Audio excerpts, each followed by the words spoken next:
जी lecture number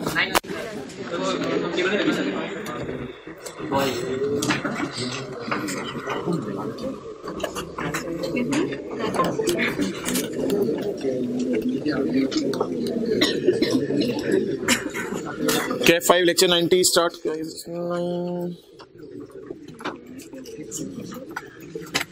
page 77 पे आ जाए। Page 77 कल वाला सवाल हो गया था। वॉयलेट क्या लिखा था? वॉयलेट नाम था। अच्छा, Faraz is a chartered accountant. भाई ये मिटा दें यार, फराज ने सीए कर लिया। Faraz is a chartered accountant and employed as finance manager, और फाइनेंस मैनेजर के तौर पे इसने जो है वो नौकरी शुरू की है of gladiator limited. He has recently returned after a long medical leave. बेचारा बीमार हो गया था तो काफी अरसे बाद आया है। डस्टर वाले भाई बातें सुन रहे हो ना अब्दुल्ला भाई? And has been provided with draft financial statements of GL for the year ended 30/2017। और उसको किसी ने लाते ही बीमारी के बाद सबसे पहले ड्राफ्ट फाइनेंशियल स्टेटमेंट पेश किए हैं। मोहतरम ये आपके लिए हमने रखी हुई थी, आज हम जल्दी जरा ड्राफ्ट फाइनेंशियल स्टेटमेंट 30/2017 के साल की। Following figures are reflected in draft financial statements. Profit आ रहे हैं 125 मिलियन, एसेट्स आ रहे हैं 1420 और लायबिलिटीज आ रही हैं 925। While reviewing the financial statements, he noted the following issues. Financial statements पे नजर मारते हुए उसको ये issues पता चले। As at 30/17, as at dismantling cost relating to plant has increased from initial estimate of 30 million to 40 million. मजदूरों ने पहले कितने पैसे मांगे हुए थे? 30। अब कितने लेंगे? 40। तो प्रोविजन इंक्रीज कर गई। Provision further fair value of plant and that date was set at 112 million. और प्लांट की फेयर वैल्यू उस दिन कितनी हो गई? 112 मिलियन। ये नेट क्या मतलब होता है? अभी इसमें डिसमेंटलिंग नहीं पड़ी हुई। अच्छा, further fair value on that date. अच्छा भाई, फर्स्ट टाइम ऐसा हुआ है कि एक ही डेट को हमारा डीकमीशनिंग का एस्टीमेट भी 30 से 40 पे जा रहा है और एक ही डेट को फेयर वैल्यू भी दी हुई है ऑन दैट डेट। तो सवाल में ऐसा पहली दफा हुआ। ये सवाल है भाई पेज 77 पे।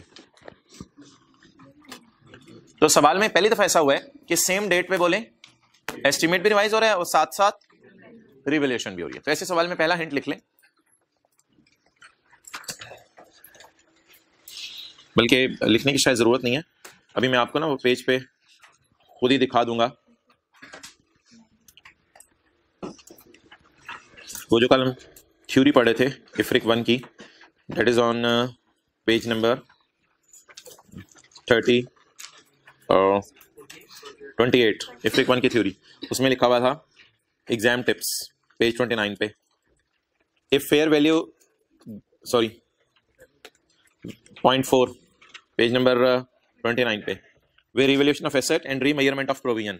रिवैल्यूएशन ऑफ एसेट भी हो रही है 112 पे और प्रोविजन भी 30 से बढ़ के किस पे जा रही है? 40 पे।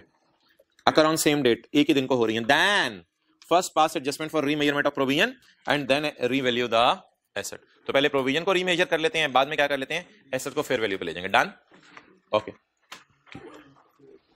अच्छा, जो हजरात लेट आए हैं पेज 77 पे आ जाए। सवाल ने एक सादा सी चीज बताई है कि अकाउंटेंट छुट्टी पे गया हुआ था, जब वापस आया तो उसे पता चला, इधर देखें, जब वापस आया तो उसे पता चला है कि 30 जून 2017 को प्लांट की डिसमेंटलिंग का एस्टीमेट रिवाइज हो गया 30 से 40। तो बता दें डिसमेंटलिंग का एस्टीमेट साल के एंड पे रिवाइज हो रहा है या साल के शुरू में? साल के एंड पे। और रिवैल्यूएशन भी साल के एंड पे हो रही है या साल के शुरू में? साल के एंड पे हो रही है रिवैल्यूएशन। ये पहली दफा रिवैल्यूएशन हुई है, ये शायद पहले भी कभी हुई हो, शायद पहले भी कभी हो, कुछ जरूरी नहीं पहली दफा रिवैल्यूएशन हुई हो। अच्छा, no accounting entries have been made in respect of increase in dismantling. 30 से 40 पे जाने की एंट्री नहीं हुई एंड रिवैल्यूएशन और रिवैल्यूएशन की भी एंट्री नहीं हुई। Done.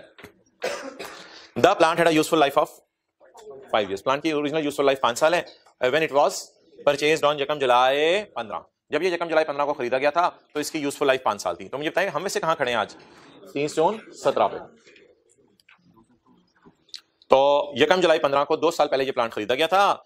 The carrying value of plant, the carrying value of and related surplus included in financial statements। कौन सी financial statements? Following are the reflected in financial statements। मोहतरम 30/17 की फाइनेंशियल स्टेटमेंट ड्राफ्ट बन चुकी हुई हैं and has provided with draft financial statement of 30/17। 30/17 की financial statement बन चुकी हुई है। The plant had a useful life of 5 years when it was purchased on July 15। The carrying value of plant and related revaluation surplus included in financial statement is 135.4 after deduction for the year, ठीक है कोई मसला नहीं, ये book value deduction के बाद है 30/17 की, and 3.5 million after transferring the incremental depreciation. वो जो surplus debit retain earning credit वाली एंट्री है वो हो चुकी है, कोई सरप्लस था तो वो रिटेन अर्निंग में ट्रांसफर हो चुका है। अच्छा मुझे ये बताएं ये कैसे पॉसिबल हो सकता है कि सरप्लस रिटेन अर्निंग में ट्रांसफर हो चुका हो और सवाल में लिखा हुआ है कि रिवैल्यूएशन की एंट्री अभी की ही नहीं। ये कोई पुराना सरप्लस होगा क्योंकि हमने यकम जुलाई 15 का एसेट खरीदा हुआ है और हम 30/17 पे खड़े हैं, हो सकता है पिछले साल के आखिरी दिन भी एसेट रीवैल्यू हुआ हो। Discount rate is 8%, determine the revised amounts of profit, revised amount of assets, revised amount of liabilities after incorporating the impact of above adjustments if any. अगर करने की जरूरत है किसी का इंपैक्ट तो वो रिकॉर्ड कर लें। भाई ऐसा ना किया करें यार, ये टाइम पे आया करें, बड़ा नुकसान कर रहे हैं आप अपना। डेट जी मोहतरम कौन सा मॉडल यूज हो रहा है सवाल में? Revaluation model.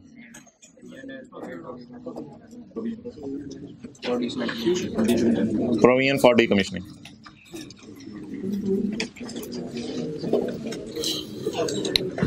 अच्छा भाई जो रात लेट आए हैं और जो पहले से बैठे हुए हैं वो पॉइंट 2 जरा पढ़िएगा। भाई भाई भाई भाई सारे काम छोड़ो, पॉइंट 2 पढ़ो। The plant had a life of 5 years, जल्दी आज। The plant had a life of 5 years when it was purchased on यकम जुलाई 15। प्लांट की कॉस्ट इधर देख यार, the plant had a life of 5 years when it was purchased on यकम जुलाई 15। लिखें cost missing, plant की कॉस्ट इज मिसिंग।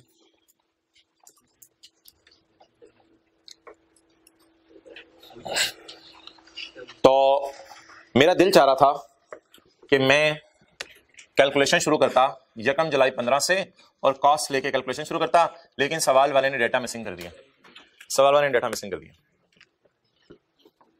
तो मोहतरम मजे की बात सुने, ना मैं 2015 के साल की डिडक्शन निकाल सकता हूं, 2015 के साल की तो सॉरी निकालनी नहीं, यकम जुलाई 15 का मतलब होता है 30/16। ना मैं 30/16 के साल की डिडक्शन निकाल सकता हूं और ना मैं 30/17 के साल की डिडक्शन निकाल सकता हूं। मैं क्यों नहीं निकाल सकता 30/16 के साल की डिडक्शन और 30/17 के साल की डिडक्शन? क्योंकि मुझे कॉस्ट वगैरह अवेलेबल, हाँ WDV से रिवर्स चल के लाइफ वगैरह दी हो तो मुझे पता है कॉस्ट निकल आती है, लेकिन इस सवाल में तो वो सवाल कह रहे हैं कि रीवैल्यू भी हो गया हुआ पिछले साल, तो पता नहीं कितने पे रीवैल्यू हुआ था पिछले साल, इसलिए डाटा मेरे पास अवेलेबल नहीं है। तो यकम जुलाई 15 को अगर मैंने एसेट खरीदा है और मुझे कॉस्ट एसेट की अवेलेबल नहीं है तो मैं 30/16 और 30/17 पे खड़े होकर डेप्रिसिएशन नहीं निकाल सकता। इसलिए सवाल वाले ने आसानी कर दी, कहता है the carrying value of plant and surplus included in financial statement is इतने एंड इतने, और जो कैरिंग वैल्यू है शुक्र है वो 17 के डेप्रिसिएशन के बाद वाली है, डेप्रिसिएशन निकल चुकी भी है आफ्टर डेप्रिसिएशन ऑफ 17, और जो सरप्लस आ रहा है किताबों में वो भी इंक्रीमेंटल डेप्रिसिएशन वगैरह ट्रांसफर करने के बाद वाला है। तो मेरे ख्याल से बहुत लंबी कहानी हुई है, यहां कोई डेप्रिसिएशन वगैरह भी चार्ज हुई होगी, कैरिंग अमाउंट्स भी आई होंगी, रीवैल्यूड अमाउंट भी आई होगी, रीवैल्यूएशन सरप्लस भी आया होगा, फिर दोबारा डेप्रिसिएशन चार्ज हुई होगी, उसमें एक्स्ट्रा डेप्रिसिएशन भी पड़ी होगी और फिर कैरिंग अमाउंट आई होगी। तो ये डेप्रिसिएशन 30/16 के साल की होगी, ये 30/17 के साल की होगी, काफी कुछ होके हम यहां पहुंचे हैं। लेकिन हमारी आसानी के लिए सवाल वाले ने हमें 30 जून 17 की कैरिंग अमाउंट्स दे दी हैं, हमें 30/17 की कैरिंग अमाउंट्स दे दी हैं, डेप्रिसिएशन के बाद वाली। अब बताएं the carrying value included in financial statements का क्या मतलब है? कौन सी फाइनेंशियल स्टेटमेंट बनी हुई है? He has returned after a long leave and has been provided with financial statement of 30/17। उसे 30/17 की फाइनेंशियल स्टेटमेंट पेश की गई है, तो जब पेश की गई है फाइनेंशियल स्टेटमेंट तो उसमें बता दें डेप्रिसिएशन के बाद वाली बीवी कितनी थी 135 पॉइंट, और इंक्रीमेंटल डेप्रिसिएशन जो वो जो सरप्लस डेबिट रिटेनिंग क्रेडिट वाली एंट्री होती है वो करने के बाद सरप्लस कितना बचा हुआ था, और देखें इन दोनों के साथ लिखा हुआ है कैरिंग वैल्यू। तो कैरिंग वैल्यूज एज ऑन होती हैं, तो 30/17 की कैरिंग वैल्यूज मुझे बता दें एसेट की 135.4, और सरप्लस कोई इसमें डेप्रिसिएशन वगैरह आ चुकी है, डेप्रिसिएशन में कोई एक्स्ट्रा डेप्रिसिएशन पड़ी हुई है तो वो भी माइनस हो चुकी है 3 इसमें डेप्रिसिएशन वगैरह माइनस हो चुकी हुई है, और सरप्लस रिटेन अर्निंग में कोई शिफ्ट होता था डेप्रिसिएशन एक्स्ट्रा डेप्रिसिएशन की वजह से तो वो भी माइनस हो चुका है। अच्छा एक चीज उसने नहीं दी वो हम खुद निकाल लेते हैं, प्रोविजन फॉर डीकमीशनिंग इस डेट की हमें दे देना, क्योंकि सीए के बाद हमने रिवाइज सीए की तरफ जाने और फेयर वैल्यूज की तरफ जाने, तो वो एक चीज उसने हमें नहीं दी, वो इंशाल्लाह हम खुद निकाल लेते हैं, उसकी परेशानी वाली बात नहीं है। अच्छा मुझे ये बताएं यार, ये जो फिगर्स हैं ये सवाल की अनएडजस्टेड फिगर्स हैं या एडजस्टमेंट्स इसमें हो चुकी हैं? अनएडजस्टेड फिगर्स हैं। 30/17 को 2 हादसे हुए थे, नंबर 1 एसेट की डीकमीशनिंग का एस्टिमेट रिवाइज हुआ था, नंबर 2 एसेट रीवैल्यू हुआ था। ये 2 हादसे इन अनएडजस्टेड फिगर्स में अभी तक पोस्ट नहीं हुए। तो मुझे बता दें जो कैरिंग अमाउंट्स के सामने फिगर्स आ रही होती हैं वो अनएडजस्टेड होनी चाहिए या एडजस्टेड होनी चाहिए? अनएडजस्टेड। तो अब मुझे बता दें मेरी किताबों में इस वक्त जो प्रोविजन का बैलेंस आ रहा होगा वो ओरिजिनल एस्टीमेट के बेस पे आ रहा होगा या रिवाइज्ड एस्टीमेट के बेस पे? भाई ओरिजिनल की बेस पे डालूंगा तो रिवाइज करूंगा ना। वो जो भाई बात करते थे पहले वहां तक आऊंगा तो आगे चलूंगा ना। तो पहले 30/17 पे ओरिजिनल एस्टीमेट किसी को पता हो कितना था? 30 का। तो 30/17 पे तो जो कैरिंग अमाउंट, और आपको याद है कैरिंग अमाउंट के सामने पुराना वाला एस्टीमेट ही आता था, रिवाइज कैरिंग अमाउंट के सामने नया वाला एस्टीमेट आता है। तो अभी पुराना वाला एस्टीमेट कितना है? 30। अब वो जो स्किल हमने सीखी हुई है उस स्किल को अप्लाई करते हैं। सीए के सामने क्या डेट लिखी हुई है? 30/16, 30 कितने साल गुजर गए? 2। टोटल 5 - 2 3। तो 3 साल रह गए डिसमेंटल होने पे। 30 × 1.08 raise to power minus 23.8। Solution में जरा देख लो, 0.81 है 0.8 है, कोई एक ने देखना था बस काफी है। अच्छा जी 23.81। अच्छा जी आप बता दें जी ये कैरिंग अमाउंट्स हमें मेहनत करके निकालनी पड़ी या सवाल वाले ने दे दी थी? वैसे सवाल वाले ने दे दी थी तो हमें टेंशन हो गई थी, मेहनत करके निकलवा लेता शायद हमें जल्दी निकालेंगे। अच्छा चलो सवाल वाले ने शुक्र है दे दी थी, ऑलरेडी ये फिगर्स गिवन थी। अब मसला सिर्फ क्या रह गया? No accounting entries have been passed. अच्छा जो हजरात लेट आए हैं, मैंने ये कहा था कि अगर एक ही डेट को एस्टीमेट रिवाइज भी हो रहा हो और एक ही डेट को एसेट रीवैल्यू भी हो रहा हो तो फिर पहले आप एस्टीमेट रिवाइज कीजिएगा। ये नहीं कि पहले डाटा एस्टीमेट रिवाइज कर दिया हुआ है, ये बात गलत है। हमेशा पहले एस्टीमेट रिवाइज कीजिएगा और बाद में एसेट को रीवैल्यू कीजिएगा। तो रीवैल्यू इंशाल्लाह मैं बाद में करता हूं, पहले एस्टीमेट रिवाइज कर लेते हैं। एस्टीमेट रिवाइज करने के लिए बोलें 30/17 को अकाउंटेंट एक एंट्री भूल गया है तो उसको मैं लिखूं revised carrying amount. Revise carrying amount में किसको छेड़ना है? एसेट को, प्रोविजन को? प्रोविजन को जी बोले 40 × 1 raise to power minus 3 raise to power minus 3। पहले रिवैल्यूएशन नहीं करनी, पहले एस्टीमेट रिवाइज करने, वरना एक एरर कैलकुलेशन में हो सकती है, वो मैं बताना नहीं चाह रहा क्या हो सकती है, इसलिए मशवरा मेरा यही है पहले प्रोविजन रिवाइज करें फिर रिवैल्यूएशन करें। 31.75। अच्छा जी बैलेंसिंग 7.94। अच्छा भाई अब वो 4 एंट्रीज तो आज मैंने लिखी कोई नहीं, वो 4 एंट्रीज मैंने लिखी कोई नहीं। अब जरा ज़बानी सोच लेते हैं। मुझे बता दें आपको खुशी मिल रही है गम? 23 की लाइबिलिटी 31 पे जा रही है, गम मिल रहा है। किसी को याद है गम की एंट्रीज ऊपर थी या नीचे थी? नीचे थी। प्रोविजन बढ़ रही है, प्रोविजन बढ़ रही है नॉर्मल हालात हैं या पहले से कोई सरप्लस पड़ा हुआ है? पहले से सरप्लस। तो क्या करना था? पहले सरप्लस को खत्म करना है फिर P&L में डालना है। तो बता दें लाइबिलिटी का बढ़ना क्या होता है? गम।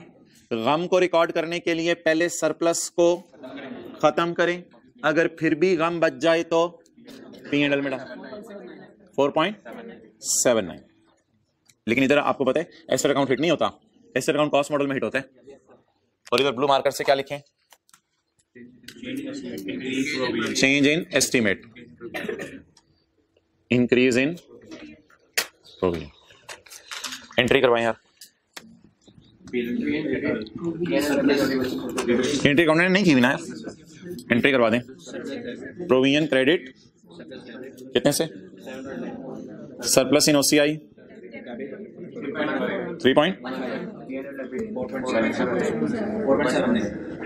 4.7।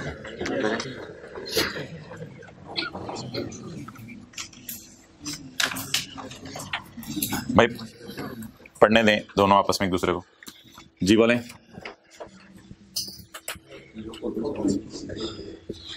क्लियर? अब क्या करना है सर को? रिवैल्यू। रिवैल्यू कितने पे करना है?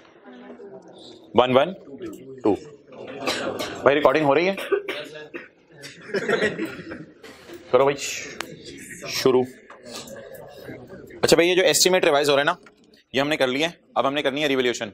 तो रिवैल्यूएशन में 112 की जो रिवैल्यूड अमाउंट है ना उसके साथ ब्रैकेट में लिखा हुआ ये नेट है। नेट का क्या मतलब होता है कि इसमें अभी डिसमेंटलिंग नहीं पड़ी, डिसमेंटलिंग डालनी पड़ेगी। तो अब 30/17 को मैं क्या लिखूं? रिवाइज कैरिंग अमाउंट या रिवैल्यूड अमाउंट? तो ये ऐसा सवाल है जिसमें एक ही वक्त में दोनों ट्रांजेक्शंस हो रही हैं। 11 प्लस 31 पॉइंट, इसमें ये सही लेटेस्ट वाली डालनी है आपने 31.75। असल में ना इसी वजह से ये वाला काम पहले करना होता है कि ये वाली फिगर यहाँ यूज होनी है। इस वजह से मैंने कहा था प्रोविजन पहले रिवाइज कर लें बाद में रिवैल्यू करें। तो ये 31.75 गलत ना उठा लीजिएगा, लेटेस्ट वाली उठानी है जी। आप बता दें एसेट की फेयर वैल्यू, ये फेयर वैल्यू थी डीकमीशनिंग डाले बगैर, ये फेयर वैल्यू डीकमीशनिंग डाल के 143.75। अब क्या प्रोविजन का एस्टीमेट रिवाइज हो रहा है या एसेट रीवैल्यू हो रहा है? अब तो आइए 16 की एंट्री जहन में होनी चाहिए। अब इधर मैं पहले ही डैश लगा दूं, इधर कुछ ना करवाइएगा मुझे। अब तो सिर्फ IS 16 की एंट्री जहन में होनी चाहिए। IS 16 की एंट्रीज करने से पहले बताएं एसेट पे सरप्लस आ रहा है, लॉस आ रहा है? तो 30/6/2017। आगे इस फॉर्मेट से तो आप यूजफुल हैं, वो यूज टू हैं। 8.35 सरप्लस आ रहा है, पहले से क्या पड़ा हुआ है? लॉस को खत्म कर दें, बाकी सरप्लस। ये तो आसान सी एडजस्टमेंट। 4.75 पहले लॉस को खत्म कर दें और अब सरप्लस रिकॉर्ड 3.56।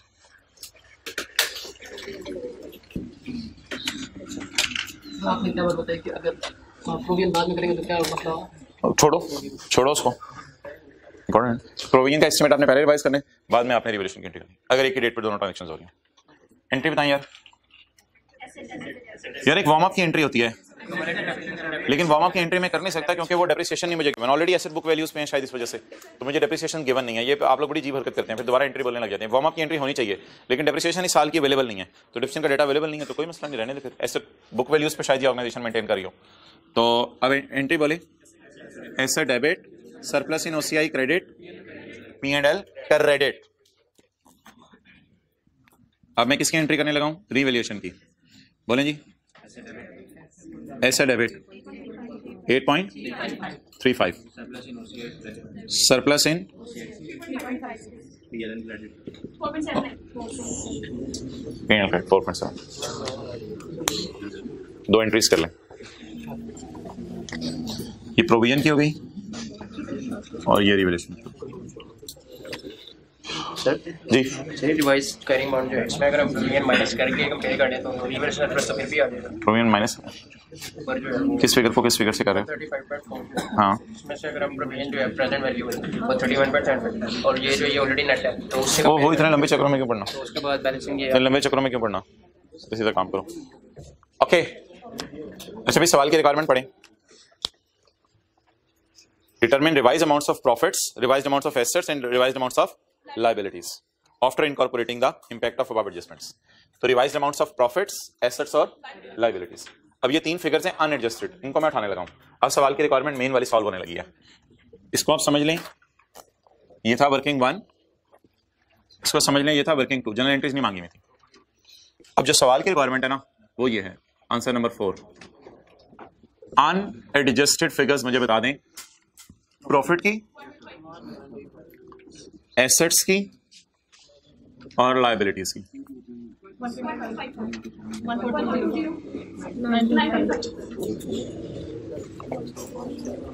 125, 1420, 925।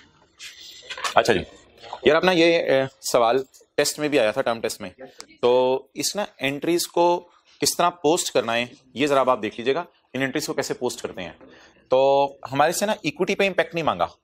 अगर इक्विटी पे इंपैक्ट मांगा होता तो सरप्लस जाके इक्विटी को हिट करता है, तो इसलिए सरप्लस प्रॉफिट को हिट नहीं करता। पीबीटी होता है ओसीआई से ऊपर ऊपर वाला, तो इसलिए ओसीआई जो है वो हिट करता है इक्विटी को जाके।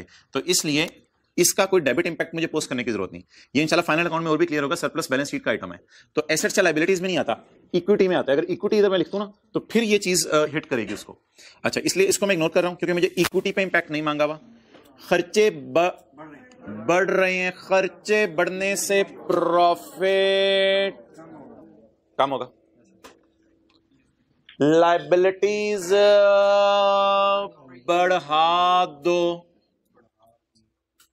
लायबिलिटीज बढ़ा दो बस। अब ये ना कि डबल एंट्री मैच नहीं हो रही हो भाई, इक्विटी में इंपैक्ट मांगे नहीं, इसने दो तीन चीजों में गलतियां करने को मांगी हैं। अच्छा, ये भी पोस्ट हो गया, ये भी पोस्ट हो गया। एसेट बढ़ा, जगह बन के इधर 8.35 लिख दें, कोई मसला ही नहीं है। नीचे जगह नीचे 8.35। एसेट बढ़ा दो, इक्विटी बढ़ा दो, लेकिन ये फाइनल अकाउंट में देखेंगे। सरप्लस इक्विटी तो मांगी नहीं, इक्विटी बढ़ा दो, खुशी रिकॉर्ड कर दो, खुशी रिकॉर्ड कर दो 4.79। खुशी वो इत्तेफाकन इसके बराबर आ गए दोनों, उसकी खुशी बढ़ा दो। तो इसको पोस्ट नहीं किया मैंने, तो जिसको पोस्ट करना है उसको मैंने टिक कर दिया आपके सामने समझने के लिए, बाकी में क्रॉस कर दिया। अब ये एडजस्टमेंट्स हो गई, एडजस्टमेंट्स हो गई, बस इस तरह पेपर में लिख दीजिएगा एडजस्टमेंट्स। अब बता दें एडजस्टेड, ये तो एडजस्टमेंट थी ना, एडजस्टेड फिगर्स क्या बनी? 932.94।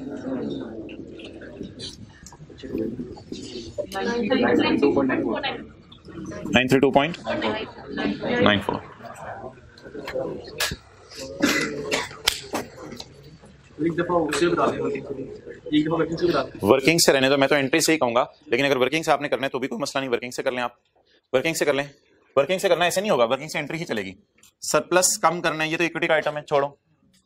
खर्चा बुक करना है, प्रॉफिट कम हो जाएंगे। लाइबिलिटी बढ़ानी है, वेट करें एक मिनट, आगे बोलो बोलो। एसेट डेबिट, सरप्लस इक्विटी का आइटम है, इक्विटी क्रेडिट, इक्विटी मांगी नहीं। P&L क्रेडिट, प्रॉफिट बढ़ जाएगा। तो मैंने वैसे ज्यादा आसान काम किया, जनरल एंट्री जरा करके फिर पोस्ट कर दिया। तो अनएडजस्टेड फिगर्स ऐसे एडजस्टमेंट्स करके पोस्ट हो जाती हैं। ऐसे टाइम लगेगा, कर सकते हैं, उधर रखो, एंट्री से चलो, ज्यादा आसान होगा। अच्छा अभी कल बात हो गई थी बैलेंस शीट में क्या क्या चीजें जानी है। बैलेंस शीट में एसेट कितना जाना है 143.75, बैलेंस शीट में इक्विटी कितनी जानी है 3.56 सरप्लस, और बैलेंस शीट में प्रोविजन का बैलेंस कितना जाना है 31.75। तो बैलेंस शीट में तो मैंने कहा था एक ही लाइन से उठा के चीजें चली जाती हैं।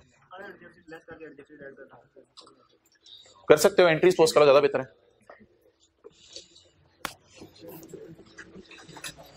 ले आओ भाई इधर। बस एक चीज आखिरी बता दें, ये मुझे पता कैसे चला कि 30/17 की फिगर्स अनएडजस्टेड हैं जो सवाल के अंदर गिवन है।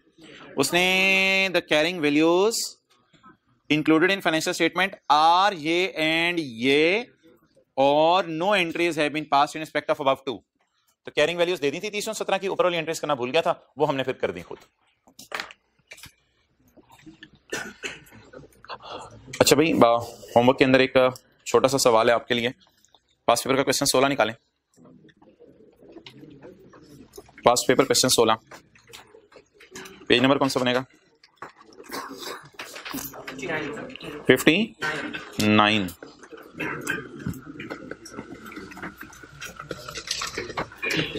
भाई लाइट ऑन कर दो जरा, उन्होंने उधर तस्वीर खींचनी है।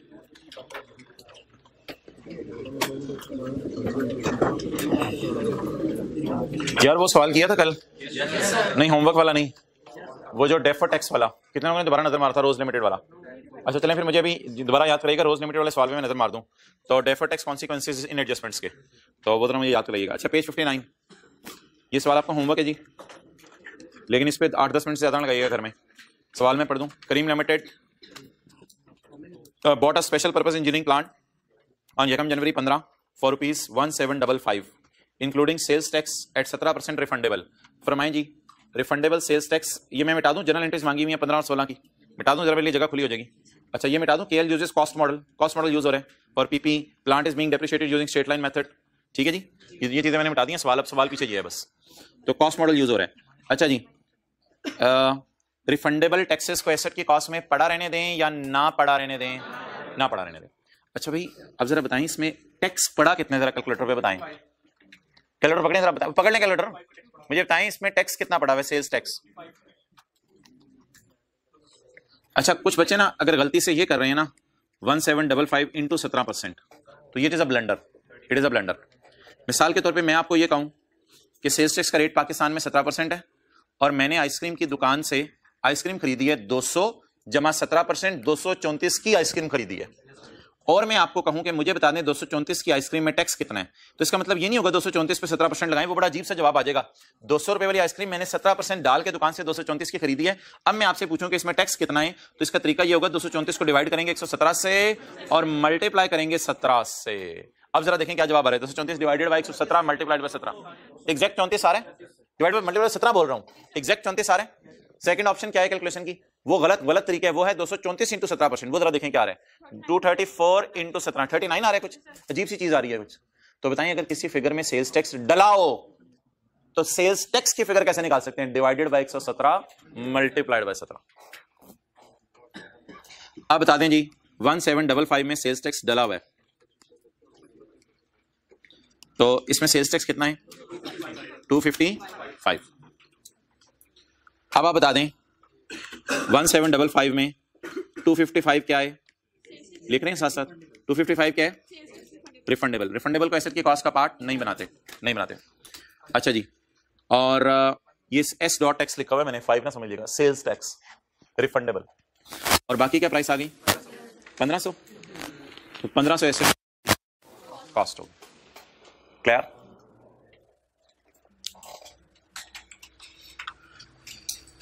चलें जी आगे।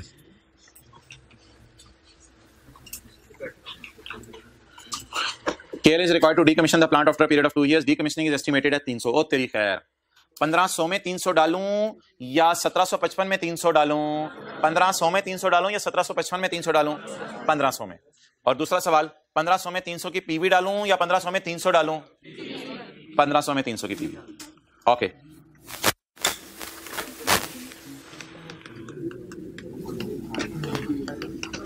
रिवैल्यूएशन मॉडल यूज हो रहा है? नहीं, कॉस्ट मॉडल यूज हो रहा है, तो खाली ये कॉलम बनेंगे। तो डेट ऑफ परचेज बोलें 1 जनवरी 15, थोड़ा वॉल्यूम लो रखने। कॉस्ट कितनी है जी? 1500, वॉल्यूम लो रखें, 1500 में मैंने 300 की पीवी डालनी है और 2 साल पर डिसमेंटल हो जाने, मजाक की सवाल है, 2 साल पर डिसमेंटल हो जाने, 1 raised to power -2 that is 243। और छोड़े, पता नहीं सोल्यूशन में क्या हुआ है, मैं 243 पे चल रहा हूँ। 243 बोले 1743 डन। तो उसको हमने साइड साइड पे क्यों रखा हुआ है 255 को? ये तो वापस मिल जाना है, ये तो वापस मिल जाना है। क्लियर? अच्छा, अब मैंने सिर्फ आपसे पहली एंट्री आपको करानी है और फिर मैं ये सवाल खत्म कर रहा हूं क्योंकि ये आपका होमवर्क में है। सिर्फ पहली एंट्री आपको करवाने लगा हूं। 1 जनवरी 15 को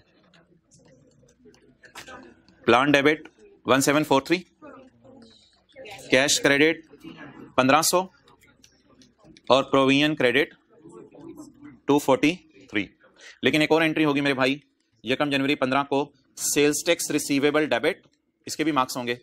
ये रिफंडेबल का मतलब वो क्या होता है? Receivable, sales tax receivable debit और कैश क्रेडिट, क्योंकि प्लांट तो 1755 का खरीदा ना आपने, तो sales tax receivable debit cash credit कितने से? 255 से। नोट। और देखें प्लांट खरीदने के लिए फिलहाल पैसे कितनी आपकी जेब से गए हैं? 1755। तो मुझे बताएं 1500 प्लांट कीमत में गए, 243 मजदूरों को दे देंगे और ये 255 सेल्स टैक्स दे दिया जो वापस मिल जाना है।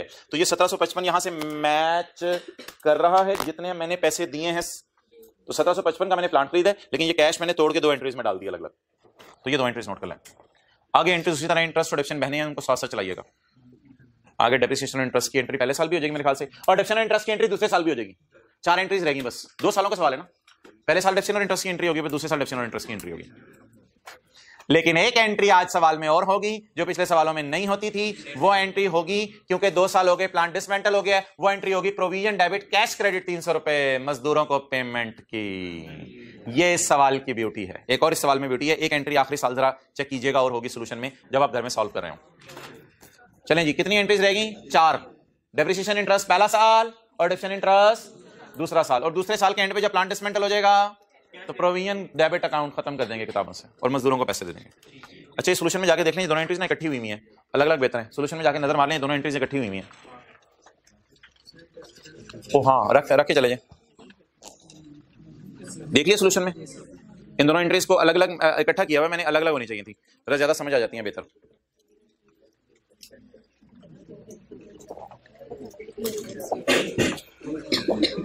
चलें, एनी क्वेश्चन? क्या? अच्छा, आज के नोट्स आप लोगों के पास तो नहीं है ऑब्वियसली, मेरे पास हैं।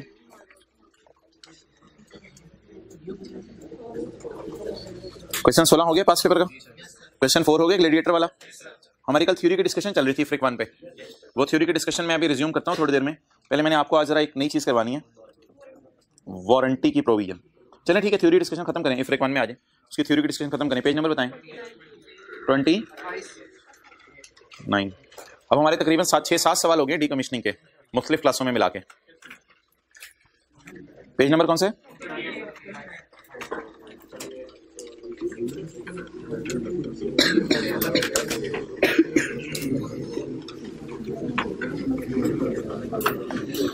अच्छा जी, पहले आए जरा पेज 29 पे, पेज 29 पे जो डीकमीशनिंग के अंदर इंटरेस्ट आता है वो P&L में जाता है या एसेट की कॉस्ट में कैपिटलाइज होता है? वो P&L में जाता है। डीकमीशनिंग में जो इंटरेस्ट आता है वो P&L में जाता है या एसेट की कॉस्ट में कैपिटलाइज होता है? P&L में जाता है सर P&L में जाता है। अच्छा, exam tips. If in question present value is given, कल वाला सवाल प्रेजेंट वैल्यू गिवन थी, पीवी गिवन थी, कौन सा सवाल था? क्वेश्चन नंबर 3 था, 4 था, 3 था मेरे ख्याल से। पेज नंबर कौन सा था जिसमें पीवी गिवन थी कल वाले सवाल में? क्वेश्चन 4 था। किस पेज पे था? 372 पे। पेज 372 पे क्वेश्चन 4 लिख लें। यहाँ पेज 372 पे क्वेश्चन 4 नजर मार लिया किसी ने? अच्छा, if in question present value is given then convert it in future value. 320 पे हमने कन्वर्ट कर लिया था उसे कल की क्लास में। ये एग्जाम टिप्स हो गई। दूसरी एग्जाम टिप ये वाली जो अभी ग्लेडिएटर के सवाल में किया है, जहां रिवैल्यूएशन भी हो रही हो, प्रोविजन भी हो रही हो, तो पहले आप प्रोविजन को रिवाइज करें, बाद में रिवैल्यूएशन करें। दूसरी बात, if fair value given in question is net of decommissioning, if fair value given in question is net of डी, तो फिर डीकमीशनिंग इसमें डालनी पड़ेगी। Then you will add present value of restoration cost या decommissioning in it, and if question is silent then no need to add. इसका मतलब सुने, अभी तक क्वेश्चन कहीं साइलेंट नहीं था, पता नहीं होमवर्क वाले सवाल में शायद हुआ, मुझे नहीं पता। अगर कभी सवाल में आ जाए कि बस फेयर वैल्यू इज 112 और ब्रैकेट में ना लिखा हो कि नेट ऑफ डीकमीशनिंग है, भाई फिर मैं कह रहा हूं 112 को एज इट इज यहां लिख लेना है। फिर आपने असम्पशन लेनी है कि ये नेट नहीं है, ये ग्रॉस है। समझ आ गई बात? अगर 112 के साथ नेट लिखा हो तो डीकमीशनिंग डाल लें और इधर ले आए। अगर 112 के साथ कुछ भी ना लिखा हो तो फिर 112 को एज इट इज लिख लें। एज्यूम करेंगे कि पड़ी भी है उसमें, assumption ले लेंगे, कुछ भी नहीं। Point 3, on revaluation date and the date of change in estimate we will calculate remaining life. Remaining life reduction के लिए हमेशा निकालिएगा, चाहे रिवैल्यूएशन हो रही हो चाहे एस्टीमेट चेंज हो रहा हो। देखिए 3 चीजें हमने पढ़ी थी ना इस टॉपिक में, एक तो रिवैल्यूएशन पढ़ी है, दूसरा हमने ये पढ़ा है कभी कभी मजदूर ज्यादा पैसे मांग लेते हैं, कभी डिस्काउंट रेट चेंज हो जाता है। जो भी रीजन बने हमेशा आप डेप्रिसिएशन को क्या कीजिएगा, रिवाइज कीजिएगा, यानी कि रिमेनिंग लाइफ जरूर निकाल लीजिएगा। अच्छा यार, ये जो डिस्काउंट रेट गिवन होता है ना सवालों में, अभी वाले सवाल में कितना था? 8% था मेरे ख्याल से। अभी जो सवाल किया सेल्स टैक्स वाला कितने परसेंट था? 8% था। तो अभी इस वाले सवाल में 8% था, अभी करीम वाले में शायद पता नहीं 12% था, कितना 11% था। ये डिस्काउंट रेट ना 2 किस्म के हैं। सीए फाइनल में आपको बताया जाएगा प्री टैक्स और पोस्ट टैक्स रेट में क्या फर्क है। आप बस ये याद कर लें कि आपने पेपर में अगर 2 डिस्काउंट रेट दिए हो, number 1 pre tax and number 2 post tax, तो आपने कौन सा उठाना है? प्री टैक्स उठाना है। इसको टेक कर लें, प्री टैक्स उठाना है। ये एक थ्योरी सी है डिस्काउंटिंग की, अगर पढ़नी है तो पढ़ लें। टाइम वैल्यू का इफेक्ट लेते हैं। ये टाइम वैल्यू होती है ना, मजदूरों को कई साल बाद पैसे देने हैं, उसकी प्रेजेंट वैल्यू निकाल लें, इसे टाइम वैल्यू कहते हैं।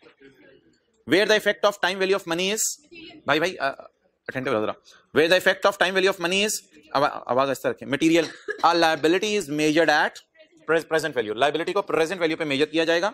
The discount rate should be pre tax rate. आगे छोड़े in risk specific to liability. The need to discount is often found when accounting for decommissioning liability. लेकिन मोहतरम अगर पेपर में वो कह दे कि लॉयर ने कहा हुआ है 10 साल बाद पैसे देने हैं और जज साहब ने भी कहा 10 साल बाद पैसे दे दो, तो उसको भी इसी तरह डिस्काउंट कर लीजिएगा, कोई मसला नहीं, उसको भी डिस्काउंट कर लीजिएगा। When a provision is included in balance sheet, when a provision is included in, और provision जाती है बैलेंस शीट में at a discounted value, provision will increase over time, provision will increase over time। वो जो हम interest डाल के provision बढ़ाते रहते थे, जैसे मैं 300 रुपए को डिस्काउंट करके 200 पे ले आऊं और फिर 200 को डिस्काउंट खोलता रहूं और 300 पे वापस जाऊं।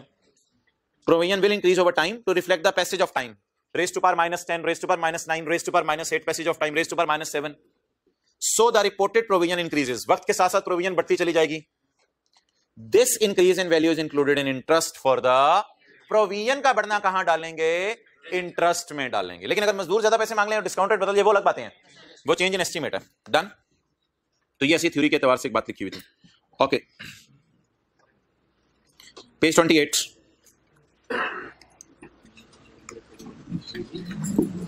ओके मोहतरम इधर देखें,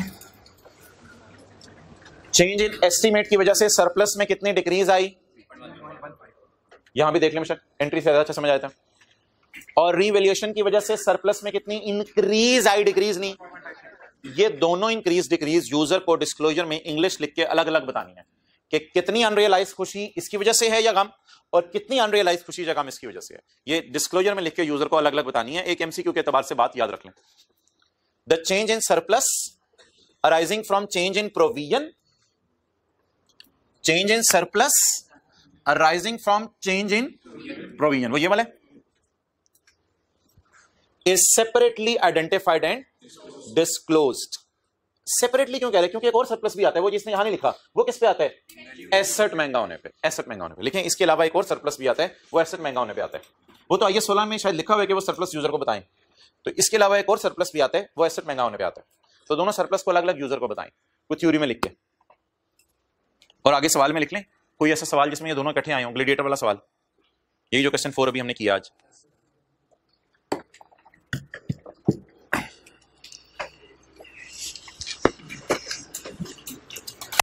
अच्छा यार, ऐसे ही जाते जाते ना एक सजेशन दे रहा है, हमने ये कभी नहीं की थी ग्लेडिएटर के सवाल के अलावा, कभी नहीं की थी।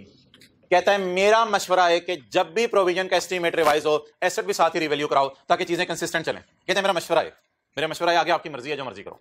Point 2, a change in provision is an indication that asset may have to be. मैं कहता है एक इंडिकेशन है कि एसेट को भी रिवैल्यू करा लो, जरा बेहतर हो जाएगा रात, लेकिन जरूरी नहीं है, ये जरूरी नहीं है। तीसरी बात काट दें, ये कुछ छोड़ने पर इसकी जरूरत नहीं है। तीसरी बात काट दें। किस तरह काट दिया मैंने कि नजर ही नहीं आ रही अब? क्लियर? आखिरी बात यार, थ्योरी की पढ़ लें। निहायत ही अजीब सा सिनेरियो है, लेकिन स्टैंडर्ड बनाने वाले ने तो डिस्कस कर ही लिया। कल एक बात मैंने की थी, कॉस्ट मॉडल में अगर एसेट, इसी सफे में हूं मैं टॉप पे, कॉस्ट मॉडल में अगर लाइबिलिटी बढ़ रही है तो एसेट बढ़ाना है, लेकिन एसेट बढ़ जाए बहुत ज्यादा, इसलिए बेहतर है कि इंपेयरमेंट टेस्ट से गुजार लें। ये बात याद है? तो कॉस्ट मॉडल के लिए एक छोटी सी बात याद रखें, अगर कभी एसेट बढ़ रहा है और लाइबिलिटी बढ़ रही है तो बेहतर है एसेट को किस मॉडल से गुजार लें? इंपेयरमेंट टेस्ट से गुजार लें। मॉडल नहीं मदद, इंपेयरमेंट टेस्ट से गुजार लें। अच्छा, अगर मोहतरम एसेट की कैरिंग अमाउंट है 50, वैसे ये बड़ा रेयर सर्कमस्टांस में होगा, प्रैक्टिकली बहुत मुश्किल पॉसिबल है। एसेट की कैरिंग अमाउंट है 50 और उस मौके पे प्रोविजन डिक्रीज कर गई 52 से। बड़ी अजीब सी बात बनी। एसेट की कैरिंग अमाउंट कितनी है? 50 और प्रोविजन कितने से डिक्रीज कर गई? 52 से। अब जो एंट्री बनेगी वो बनेगी प्रोविजन डेबिट 52, लेकिन एसेट क्रेडिट आप कर नहीं सकते 52 से, क्योंकि एसेट में लाइबिलिटी तो कम कर दी, लेकिन एसेट में तो जान ही नहीं है कि उसे इतना कम करें। अब मजबूरन एसेट को कम करके बाकी आप खुशी रिकॉर्ड करें P&L में, बाकी खुशी रिकॉर्ड करें P&L में। तो कॉस्ट मॉडल में खुदा ना खास्ता मजदूर इतने कम पैसे मांग लें कि वो ना होने के बराबर हो और लाइबिलिटी में ड्रास्टिक डिक्रीज आ जाए, लेकिन एसेट पे उतना डेबिट पड़ा ही ना हो। एसेट की वर्थ कितनी है? 50 और मजदूरों ने प्रेजेंट वैल्यू के मद में कितने पैसे कम मांग लिए? 52। तो प्रोविजन डेबिट करें 52 से, एसेट क्रेडिट करें 52 से, एसेट ने पागल हो जाना है, एसेट का कैरिड नेगेटिव हो जाएगा। वो क्या चीज होगी? पता नहीं क्या होगी। तो मैक्सिमम एसेट को कितना कम किया जा सकता है? तो बता दें, एंट्री से पहले बैलेंस कितना था एसेट अकाउंट में? 50, और लाइबिलिटी कितने से कम करनी है? 52 से। मजबूरन, खुशी तो मुझे हो रही है, खुशी तो है, प्रोविजन कम हो रही है, मजबूरन बकाया खुशी को कहां डाल दें? वैसे हम P&L में कभी खुशी डालते नहीं थे कॉस्ट मॉडल में। कॉस्ट मॉडल में हमेशा एसेट को क्रेडिट करते थे, लेकिन मजबूरी में करना पड़ सकता है। नोट, अजीब सा नोट पढ़ें। इन अबव केस, अगर ऊपर वाला केस हो, if asset falls below zero, if asset falls below then excess is recorded as income in P&L। Note कर लो, एसेट अब जीरो पे शो रहा होगा। अजीब सा सिनेरियो है, पॉसिबल नहीं है वैसे, इन रेयर सर्कमस्टांस ऐसा हो सकता है।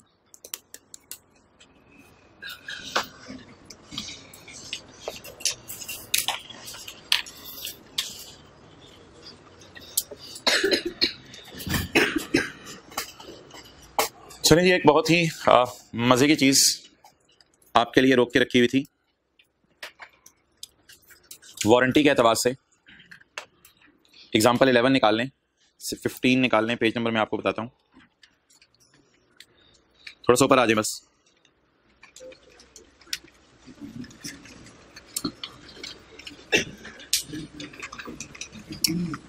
कमाल है जी। Example 17,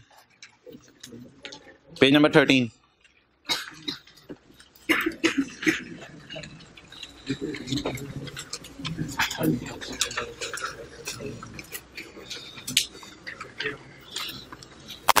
What amount of provision should be recorded in the books of retailer? Retailer की बुक्स में कितनी प्रोविजन रिकॉर्ड हो? Assuming estimate of provision is 10 million under the following independent scenarios. Scenario number 1. अच्छा, मुझे ये बताएं, किसी को डायग्राम याद है?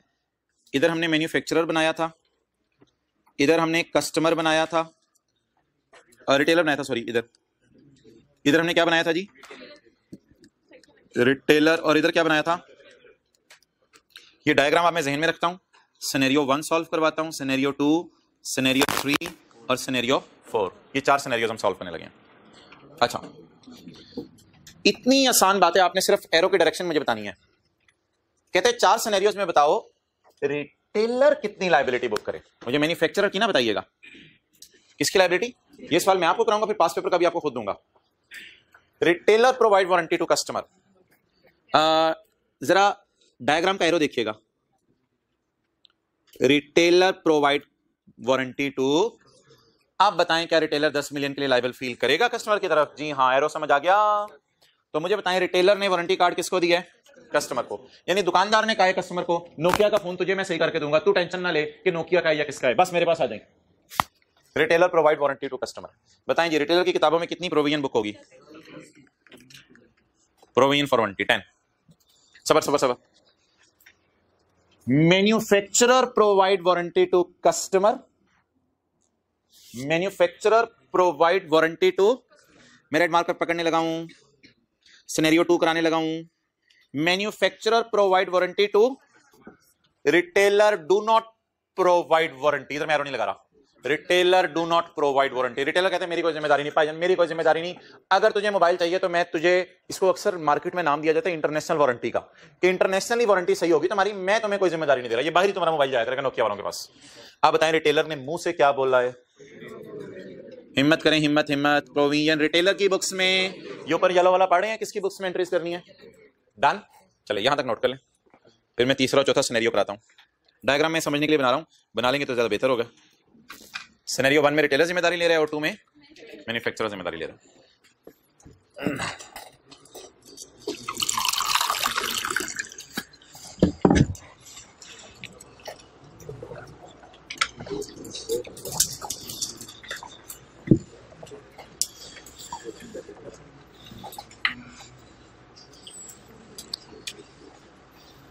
ओके,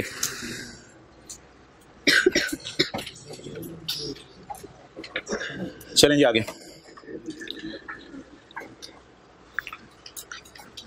अब मैं ग्रीन मार्कर पकड़ने लगा हूं। Retailer provide warranty to and recover full cost from,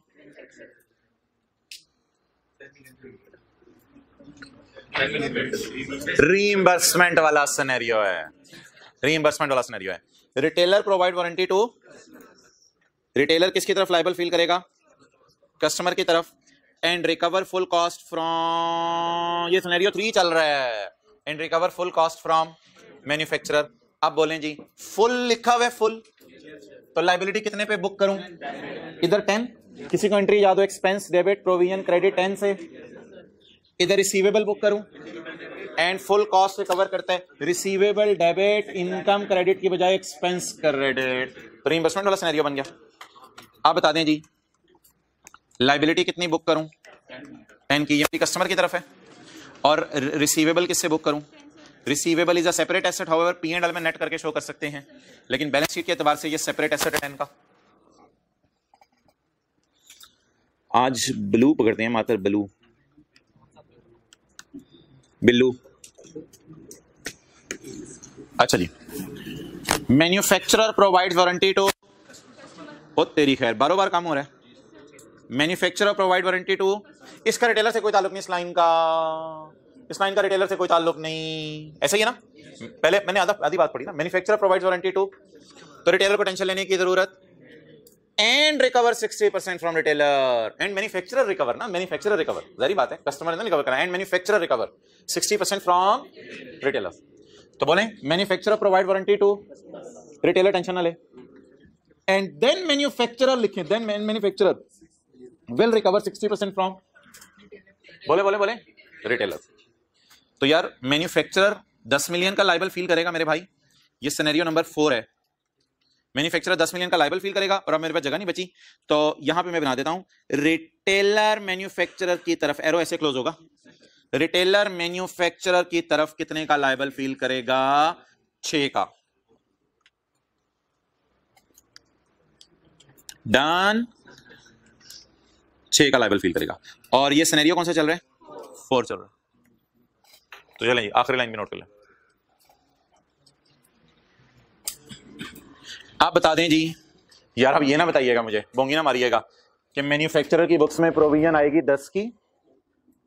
वैसे मैं बात सही कर रहा हूं, मैन्युफैक्चरर की बुक्स में प्रोविजन आएगी 10 की और रिसीवेबल आएगा 6 का। इस तरह ना कहिएगा, क्योंकि मैन्युफैक्चरर की बुक्स नहीं मांगी ना, मेरे से बुक्स किसकी मांगी है। लेकिन बाद में सही कर गया हूं आपसे कि मैन्युफैक्चरर की बुक्स में लायबिलिटी आएगी 10 की और रिटेलर की बुक्स में 6 का रिसीवेबल आएगा। लेकिन इस सिनेरियो में मुझे सिर्फ किसकी बुक्स में डाटा मांगा है? रिटेलर की बुक्स में। तो आप बताएं क्या करूं?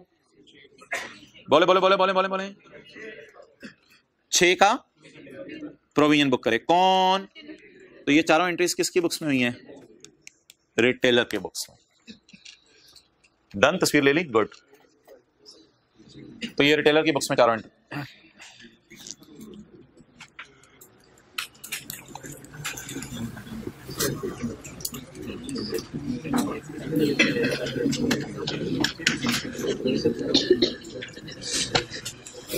एक छोटी सी बात और कर दूं, एक छोटी सी बात सिर्फ और कर दूं जाते जाते। अगर पॉइंट 4 में एक लाइन लिखी होती, पॉइंट 4 में एक लाइन लिखी होती, समझ आ गई भाई? अगर पॉइंट 4 में एक लाइन लिखी होती फुल स्टॉप के बाद, इंग्लिश में नहीं उर्दू में, अगर मैन्युफैक्चरर ने इनकार कर दिया तो रिटेलर कस्टमर को कह रहा है तू टेंशन ना ले, मेरे पास आ जाएं। वैसे तो जिम्मेदारी कौन ले रहा है? मैन्युफैक्चरर। फुल स्टॉप के बाद एक लाइन लिखी हुई है, मैन्युफैक्चरर ने अगर इनकार कर दिया तो रिटेलर कस्टमर को कह रहा है कस्टमर तू ऐसा करें, मेरे पास आ जाए, टेंशन ना ले। तो ऐसी सूरत में क्या रिटेलर को 10 पूरा देना पड़ सकता है? क्या रिटेलर को 10 पूरा देना? लेकिन ऑलरेडी 6 तो बुक किया हुआ है, तो 4 ऊपर का भी देना पड़ सकता है। ये जो 4 ऊपर का देना पड़ सकता है, ये कंफर्म है या डिपेंडेंट है मैन्युफैक्चरर के डिफॉल्ट पे? मैन्युफैक्चरर के डिफॉल्ट पे डिपेंडेंट है, तो इसलिए इसको हम एक कॉन्टिंजेंट लायबिलिटी कह सकते हैं। डिपेंडेंट है मैन्युफैक्चरर के डिफॉल्ट पे, तो फिर वो कॉन्टिंजेंट लायबिलिटी भी डिस्क्लोज करता कितने की? 4 की, 10 की नहीं, क्योंकि 6 की तो प्रोविजन बुक कर ली ना। 6 तो इसने देना ही देना हर हाल में, 6 तो इसने हर हाल में देना है। ऊपर वाले 4 की क्या करता? मैं दोबारा फिक्रा बोल रहा हूं ताकि आप सुन लें, वो मैं अभी पास पेपर के सवाल में कराने लगा हूं, लिखने की जरूरत नहीं है कुछ। फर्स्ट स्टॉप के बाद अगर लिखा होता, वैसे बता दें जिम्मेदारी कौन ले रहा है? मैन्युफैक्चरर प्रोवाइड्स वारंटी, जिम्मेदारी कौन ले रहा है? मैन्युफैक्चरर। लेकिन रिटेलर भी जिम्मेदार है अपनी 60% पे करने का मैन्युफैक्चरर को। फर्स्ट स्टॉप के बाद एक लाइन लिखी होती, अगर मैन्युफैक्चरर ने डिफॉल्ट किया तो रिटेलर कस्टमर को कह रहा है कि तू मेरे पास आ जाए, तो इस ऑलरेडी 6 तो बुक कर चुका है, तो फिर 4 की कंफर्म लायबिलिटी नहीं है, 4 की कॉन्टिंजेंट लायबिलिटी होगी। करें जी पास पेपर का क्वेश्चन, वो जो ओएल और पता नहीं कौन सा वाला था 3 तक। तो ये मैंने भी दूसरी बात की है ना, ये पास पेपर के सवाल में है, तो पास पेपर के सवाल इंशाल्लाह भी कर लेते हैं। इंतजार करें अगले टॉपिक शुरू होने का, इंशाल्लाह हो जाएगा। अभी आज ही होने का टॉपिक शुरू, वो कुछ भी नहीं है। तो बचपन वाली इंट्रो की क्लास वाली एंट्रीज हैं, पेज 50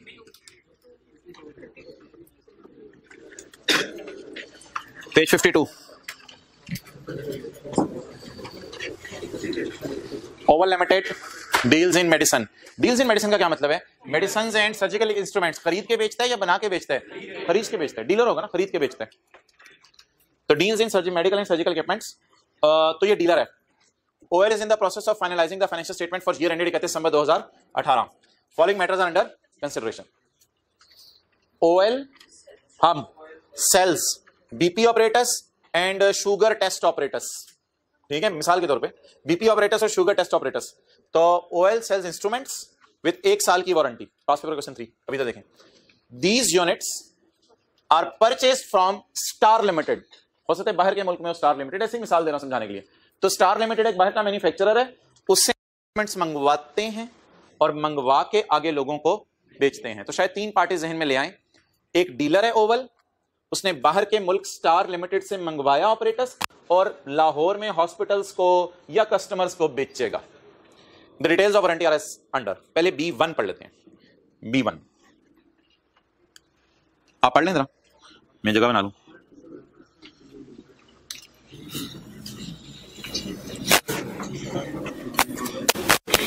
डन, समझ आ गया। अच्छा भाईजान मुझे ये बताएं कि हम ओएल हैं, डीलर हैं, डीलर, रिटेलर हैं, डीलर हैं, डीलर हैं, डीलर हैं, और मैन्युफैक्चरर कौन है? एसएल। ये मैन्युफैक्चरर है, हम डीलर हैं, और हमारा कोई ना कोई कस्टमर होगा। B1 ऑपरेटर्स की बात करते हैं, फर्ज कर लें शुगर टेस्ट वाला operators. OL provide warranty to customer, line समझ आ गई? OL provide warranty to and recovers entire cost from, चलें जी B1 मुझे समझा दें, मैं ब्लू लाइन से समझाऊंगा आपको। OL provide warranty to and recover entire cost from B1 solve करवा दें। On 31 December 18 it is estimated that total cost of 7 million would be incurred in next year for providing warranty services. अगले साल इंशाल्लाह इतना खर्चा होगा, जिसके लिए हम अपने अगले साल का ही खर्चा होता है ना, इसीलिए तो लाइबिलिटी करते हैं। तो अगले साल इंशाल्लाह कितना खर्चा होगा? 7 million का खर्चा होगा। उसके लिए अपने आप को क्या फील करें? लाइबल फील करें। बताएं जी प्रोविजन कितनी बुक करें टुवर्ड्स कस्टमर? कितनी? और रिसीवेबल कितना बुक करें? 7 का। ये कौन सा हो गया जी? Operators number B1। अब किसकी तरफ मूव करें? A1 की तरफ। उसके लिए मैं रेड मार्कर पकड़ लेता हूं। SL provides warranty to customer, उत्तरी खैर बारो बार। एसएल प्रोवाइड वारंटी टू, इससे हमें कोई टेंशन लेने की जरूरत नहीं है, क्योंकि हम किसकी बुक्स हैं? ओएल की। SL provides warranty to customer and recovers 50% from OL. Done. अच्छा जी पहले जरा फिगर्स लिखवा दें आगे पढ़े बगैर। SL provide warranty to customer, ये तो मैन्युफैक्चरर ने बारों बार कस्टमर को वारंटी दी हुई है, इससे हमारा कोई ताल्लुक नहीं है। अच्छा जी एसएल ने कितने की वारंटी दी की कस्टमर को? 4 million की। अमाउंट्स लिख लेते हैं, 4 million। And recovers virtually certain, and recovers virtually certain, लिखें virtually certain, and virtually certain कि 50% कॉस्ट किससे मिल जानी है? ओएल से। तो डायरेक्शन एरो की समझ आ गई? Recover from OL. तो ये कितने रुपए हो गए यार? 2 रुपए हो गए। डन। ऊपर तो माय डियर 7 और 7 रुपए थे ना, ऊपर तो टेंशन ना लें, ये 2 रुपए हो गए। यहां तक रुक के एक चीज बता दें आगे बढ़े बगैर कि B2 के बारे में हम क्या करें? हाँ हम सिर्फ प्रोविजन बुक करेंगे माय डियर 2 की। एक्सेलेंट। क्योंकि मैन्युफैक्चरर का 4 की हम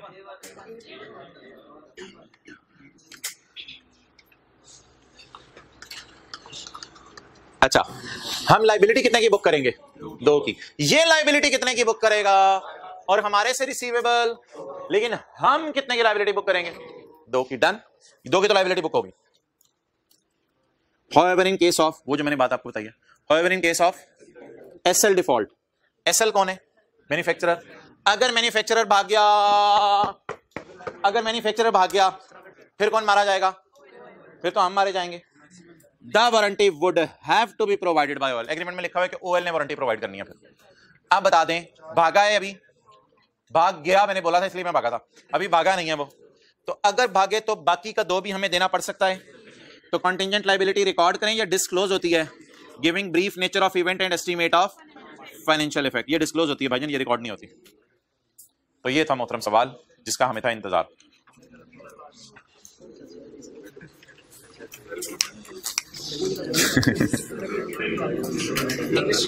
हाँ इंग्लिश देख लेते हैं जरा।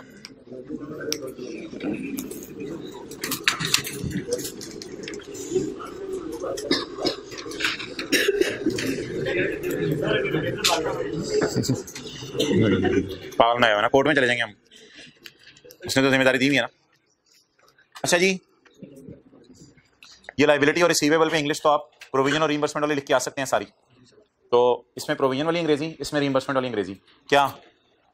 A provision will be recorded for an amount of rupees 7 million as there is a past event that is sale of equipment and the outflow is probable, therefore a provision should be recorded at rupees 7 million. In respect of this reimbursement या receivable, it is virtually certain to be received, therefore it will be recorded as a receivable. However it will appear as a separate asset in statement of financial position. However in SOCI the reimbursement may be made net of provision and maximum reimbursement can be recorded up to the amount of provision. आपको लिखना different नहीं है यार, और भाई white shirt लिखना कोई different नहीं है, वही सारी बातें समझ आ गई बात। In respect of rupees 2, there is a past event that is sale of mobile by giving warranty. So we will record a provision of rupees 2 million as outflow is probable. However, in rare circumstance क्या हो सकता है? If manufacturer defaults then, अब अंग्रेजी वही उठाए ना सवाल में क्या, हाउएवर इन केस मैन्युफैक्चर, ये वाली अंग्रेजी उठाए, in case manufacturer default then warranty service would have to be provided by, therefore for remaining 2 million we will disclose a contingent liability giving brief nature of event and estimate of. तो वो जो how to write down in paper वाले 2-3 सफ़े हैं वो उसी तरह बरकरार हैं, सारी बातें उसी तरह लिख के आनी है। अब इसका सोल्यूशन लिखना है, आपने घर में पढ़ना है, इसका सोल्यूशन एक दफा अच्छी तरह पढ़ लीजिएगा। पता नहीं मैंने जरा तफसीली सोल्यूशन ना डिस्कस कर लिया हो, नजर मार लें आई के अपने काफी तफसीली सोल्यूशन दिया, या कौन सा क्वेश्चन है 3 है। As on 31 December 18 SL should record a provision for warranty to be provided as there is a present obligation as a result of past event.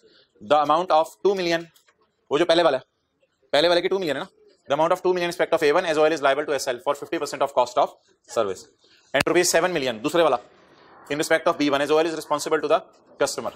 However, since OL is responsible for warranty of A1 if SL default, सवाल से English उठाइए, so OL should disclose a giving brief description of fact and estimate of further reimbursement in respect of B1, reimbursement in respect of, or virtually certain OL should record a in SOCI provision may be presented net of, वही सारी English है।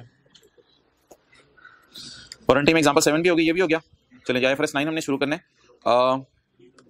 Homework में आज का बताऊंगा आपको खुद।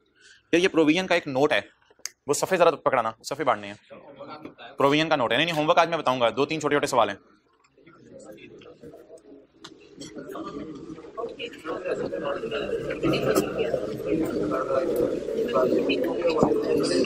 भाईजान ये अकाउंट देखें किसका है, अगर आप थोड़ी सी जरा हिम्मत कर लें, सिर्फ सर्कल में देखिएगा, अकाउंट किसका है बोलें, प्रोविजन फॉर वारंटी का। ये अकाउंट इसी तरह बनता था IAS 12 के सवालों में, ये अकाउंट इसी तरह बनता था IAS 12 के सवालों में। इस दफा इधर देखो जी, और किसी को पेज ना मिला हो हाथ खड़ा कर दें, अगली रो में दे दें जी, और किसी को पेज ना मिला हो जी, इधर जो बचे हैं वो वापस कर दो, वापस वापस वापस वापस। किसको नहीं मिला, और किसको नहीं मिला? अच्छा भाई ये provision for warranty brought down आता था, याद होगा, वारंटी एक्सपेंस आता था, कैश आता था, और ये बात कितने लोगों को याद है, ब्रॉट डाउन आता था, एक्सपेंस आता था, कैश आता था, कैरी डाउन आता था, डन। यार इसका नोट भी तो बन सकता है, जिसका फिक्स एसेट का बनता था 10/6 - 4 = 12 नोट। ऐसे किया करेंगे आप, नोट बन जाया करेगा। स्टेटमेंट फॉर्म में बना दिया ना, ओपनिंग, एडिशन, डिस्पोजल, क्लोजिंग, नहीं अजीब सा नाम है, वो तो फिक्स एसेट में बनता था ना। तो ये ऊपर छोड़ने क्या लिखा हुआ है, ये सफा कहां से खुला है, ये आज के नोट्स का पेज नंबर 2 है, और ये फिजिकल वालों को बांट दिया, ऑनलाइन वालों को अपलोड कर दिया। आज के नोट्स में ये पेज नंबर 1 है, और आज के नोट्स का ये पेज नंबर 2 है। ये समझ आ गया?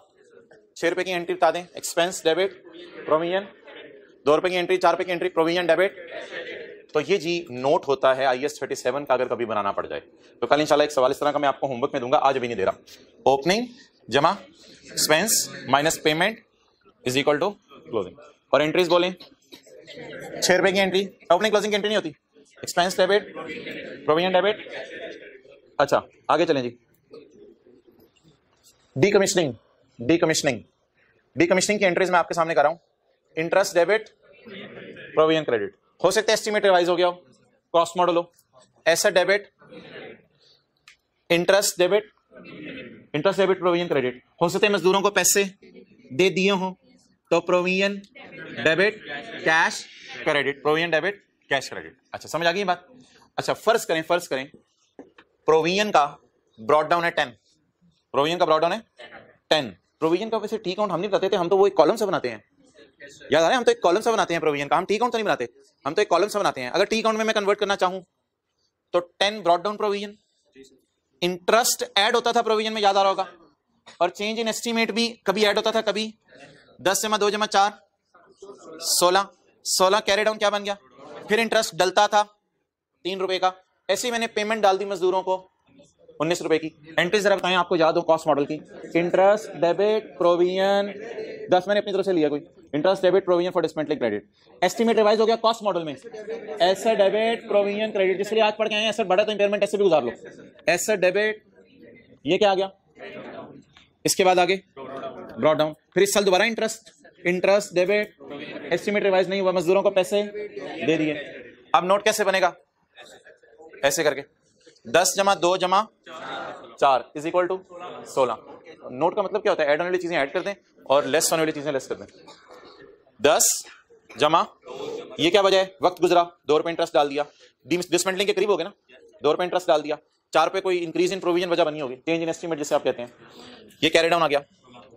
अच्छा 16 ब्रॉट डाउन आ गया, फिर दोबारा बोलें, वक्त गुजरा, इंटरेस्ट बढ़ा, फिर आगे इंक्रीज इन प्रोविजन इस साल नहीं हुई, और फिर क्या होगी, अच्छा कैश को ना यूज कहते हैं, यानी पेमेंट हो गई, प्रोविजन यूज हो गई, प्रोविजन यूज हो गई, ये क्या आ गया, क्लोजिंग।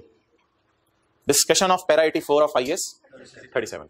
अब कल इंशाल्लाह मैं आपको कोई सवाल दिखाऊंगा, जो पब्लिश फाइनेंशियल स्टेटमेंट्स होती है ना ऑर्गेनाइजेशंस की, उनमें क्या होता है, उनमें कॉलम आ रहे होते हैं, क्या, प्रोविजन फॉर, जैसे land, building, plant, machinery, furniture, इसी तरह पब्लिश ऑर्गेनाइजेशंस के अंदर क्या कॉलम आ रहे होंगे, बोले, provision for warranty, provision for onerous contract, provision for dismantling, provision for court case, provision for restructuring, मेरा स्टॉक नहीं खत्म हो रहा, आपका खत्म हो रहा है, प्रोविजन फॉर रीस्ट्रक्चरिंग, तो ये सारे कॉलम आ रहे होंगे, क्लियर। अब यार ऐसी तसल्ली सी होगी, अपने दिल को धोखा सा होगा कि हमने जो है वो IFRS 9 शुरू कर दिया है, कल भी 15-20 मिनट इसके एक सवाल पे लगाने हैं, इसका सवाल कर लेते हैं। अब यार जा रहे जो सिलेबस जाने थे, मैं क्या कर सकता हूँ, जल्दी तो नहीं चीज़ें खत्म कराई जाती हैं, छोड़े पर IFRS 9 कल शुरू करेंगे। I have change my plan, इसका सवाल कर लें छोटा सा, क्वेश्चन बैंक का क्वेश्चन 5 निकाल लें, ताकि आपका माइंड एक की तरफ डाइवर्ट रहे, IFRS 9 की तरफ ना जाए। कल फिर 8:40 पे IFRS 9 शुरू हो जाएगा, टाइम पे पहुंच जाइएगा, बड़ा आसान सा स्टैंडर्ड है, 5-6 दिन में खत्म हो जाने, 5 दिन में तकरीबन, फिर फाइनल अकाउंट IFRS 15 रह जाएगा, उस पर 10 दिन लगने हैं कम से कम, तो अभी 25 दिन हैं और अब आज पता नहीं 12 तारीख चल रही है क्या है। ओके, कोई चीज़ जल्दी नहीं करानी इनमें से यार, कोई क्वेश्चन नंबर निकालें, कौन सा मैंने कहा 5 का है, पता नहीं पेज नंबर,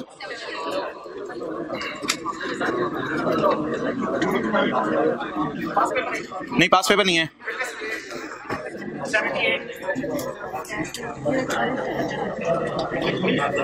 पेज 78।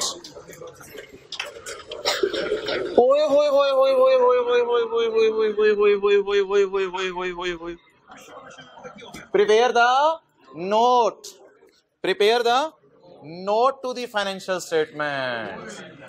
अच्छा मोहतरम, अगर हिम्मत करके हम पास पेपर्स की रिक्वायरमेंट्स पे नजर मारे ना, तो पास पेपर की रिक्वायरमेंट्स कभी नोट नहीं आया आज तक 15 साल में। पास पेपर की रिक्वायरमेंट्स ये, लेकिन ICAP की किताब में तो नोट बने हुए हैं, शो द अबव इवेंट्स कि उनको कैसे ट्रीट करेंगे। वैसे एक पास पेपर के सवाल दिखा रहा हूं, पास पेपर की ये रिक्वायरमेंट होती है, डिस्क्राइब, नोट बनाने को नहीं कहता। ये जो अभी हम सवाल कर रहे थे, कौन सा वाला, OL वाला और BP ऑपरेटर्स वाला, इसकी रिक्वायरमेंट क्या थी आज, इसकी रिक्वायरमेंट थी discuss how the above issues should be dealt in. तो नोट आज तक कभी नहीं आया, आज पहली दफा क्या है, नोट आया, क्लियर। अच्छा यार, नोट में ना, नोट के मुंह पे सिर्फ प्रोविजन जानी है, कंटिजेंट लायबिलिटी तो जा नहीं सकती। क्यों? क्योंकि वो क्या होती है, सिर्फ डिस्क्लोज होती है। नोट के मुंह पे कंटिजेंट एसेट तो जा नहीं सकता, क्योंकि वो क्या होता है, नोट के मुंह पे वर्चुअली सर्टेन भी नहीं जाना होता, वो भी बस हम नीचे एंट्री उसकी कर देते हैं कहीं और बैलेंस शीट में, नोट के मुंह पे नहीं आती। नोट के मुंह पे सिर्फ प्रोविजन आती हैं, नोट के मुंह पे छोटे ज़बानी कलामी बातें समझ नहीं आएंगी। Sahiwal transformer is organised into several divisions. The following events relate two year ended 31 December 15। A number of products are sold with a warranty. At the beginning of the year, the provision stood at 750. Rough working में T कौन बनाते हैं और white board के ऊपर फिर वो बना लेंगे, प्रोविजन फॉर, बोले वारंटी, BD बोले 7, IAS 12 में बनाते थे, मुझे याद है ये, provision for warranty. At the beginning of year, provision is इतने, a number of claims have been settled during the period for 4 lakh. A number of claims have been settled during the year at 4 lakh. Payments, जिसे नाम मैंने मुश्किल सा दिया use का, provision बनाई थी, यूज हो गई पेमेंट्स में। At year end balance is, at year end का क्या मतलब होता है, क्लोजिंग या ओपनिंग, क्लोजिंग। कैरी डाउन बोले, ईयर अकाउंट को बैलेंस करें, ईयर ऑफ वर्किंग में बनाएं अपनी किताब के ऊपर, एक्सपेंस बैलेंसिंग कितना 280। चलें जी,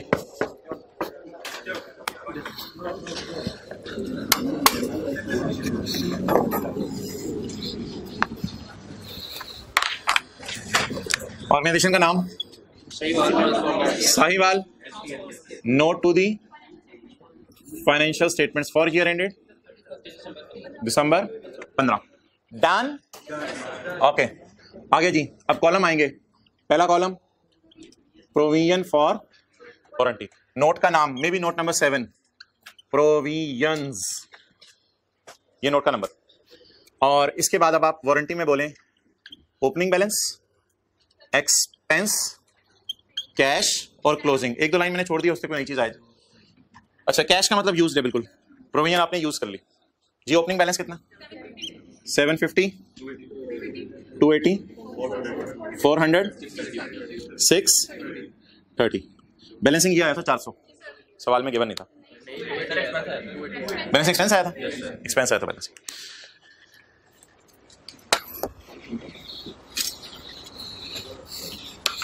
भैया ना जैसे नहीं होगा, आज नोट 7.1 बनेगा। Warranty relates to product sold to customers.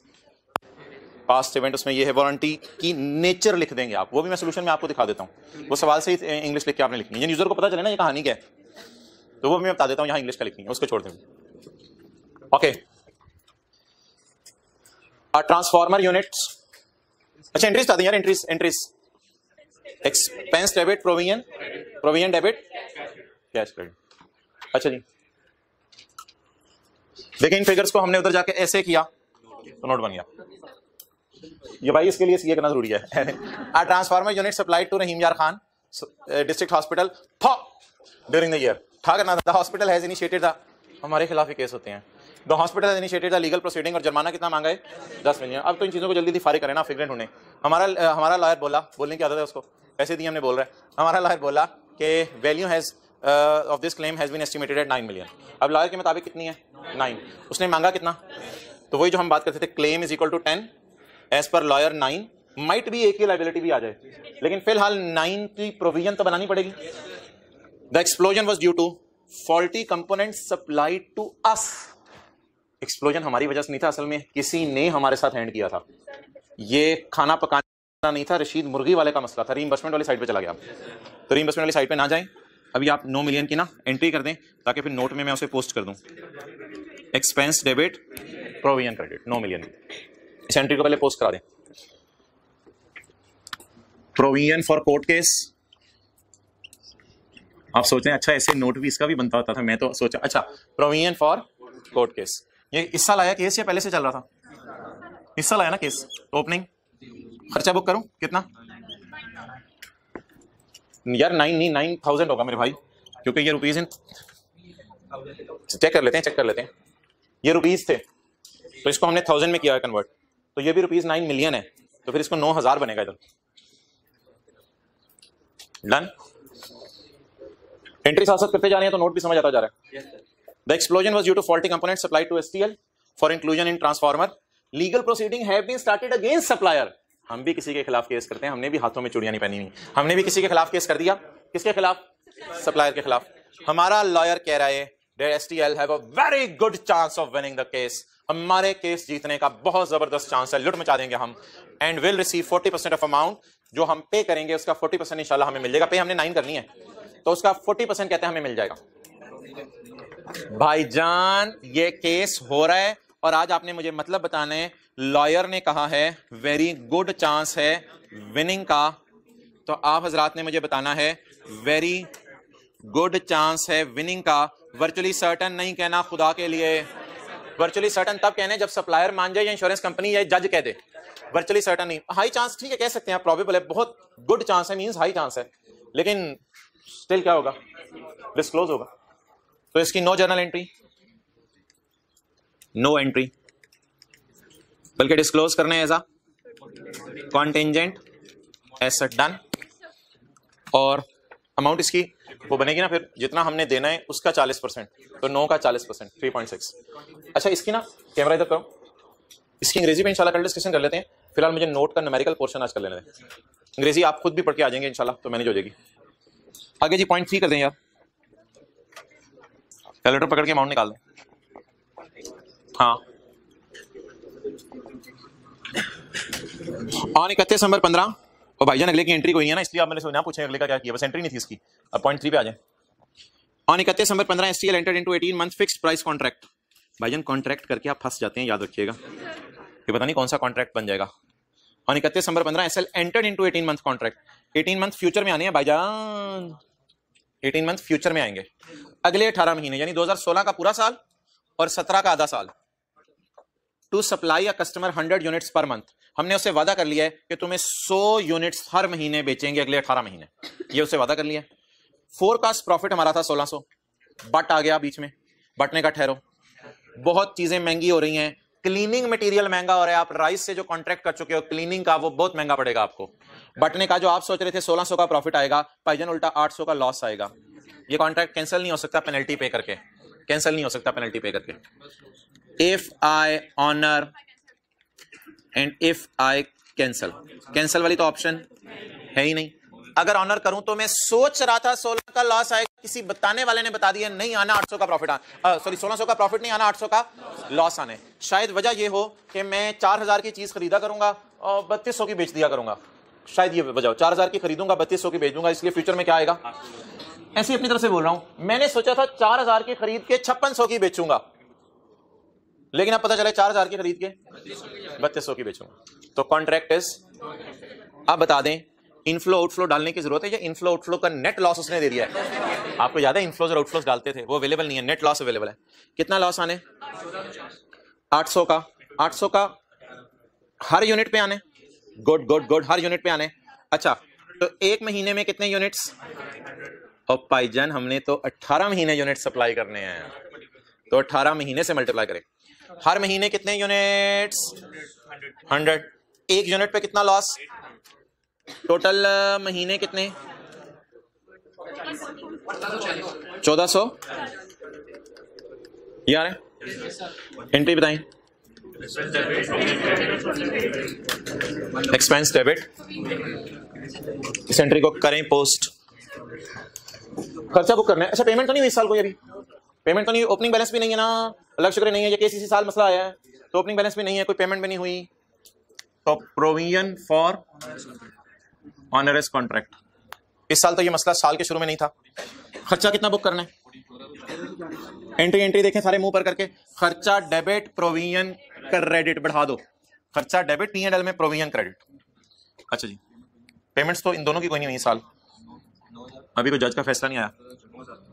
9,1440 बिल्कुल उसी तरह ध्यान में रखना। Land, building, plant, opening, addition, disposal, closing, done. अब